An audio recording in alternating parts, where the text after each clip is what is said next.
என்னம்மா பண்ற? மாங்காய் வாங்கிட்டு வந்தல. இன்னைக்கு என்னம்மா பார்க்க போறோம்? மாங்காய் ஊறுக்கா பண்றேன்.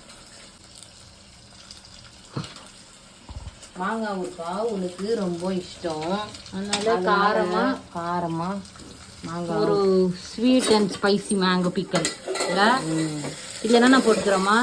வெல்லம், ஃபர்ஸ்ட் பச்சை மிளகாய், எண்ணெய், கடுகு, கருவேப்பிலை, அப்புறமா பச்சை மிளகாய், மாங்காய், வெல்லம், மாங்காய், அப்புறம் காரம், உப்பு எல்லாம் சேர்த்து ஒரு ரெசிபி.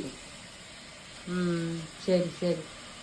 அப்புறம் வேற என்ன எக்ஸ்ட்ரா போடணுமாமா? உப்பு மிளகாத்தூள்லாம் போடணும். இப்போ வந்து இது எவ்வளோ நேரம் ஆகுமா?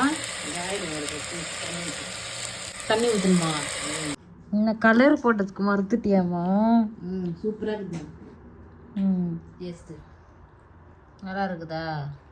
அப்போ தான் நீயே சாப்பிடு. சாப்பிடு. நான் அப்புறமா சாப்பிட்றேன். புடி புடி அப்படியே புடிமா. ஆட்டு அந்த பக்கம் வைமா, சூடாகுது. வாய் தான் கெட்டு போகுது. நல்லா இருக்குதாம்மா? சூப்பராக இருக்குது. இந்த சாப்பிட்டு பாரு. சரி. இந்த சாப்பிட்டு பாரு. பாய் சொல்லிடு. ஹாய் கைஸ், எல்லோரும் மாங்காய் ஊறுக்கா சாப்பிடுங்க. சூப்பராக இருக்குது. பாய். மசால் பூரி சாப்பிட வந்திருக்கோம் கைஸ். நம்ம கேம்பிரிட்ஜ் லேஅவுட் தினா ரோடு சென்டென்ஸ். இந்த பக்கம் பார்த்தீங்கன்னா நான் படித்த ஸ்கூல் இருக்குது. ஸோ இது அல்சூர் பால் ஹாஸ்பிட்டல், கவர்மெண்ட் ஹாஸ்பிட்டல் இது. அதான் பால் ஹாஸ்பிட்டல். ஸோ அதனால் மசால் பூரி ரொம்ப நாள் ஆச்சு சாப்பிட்டு.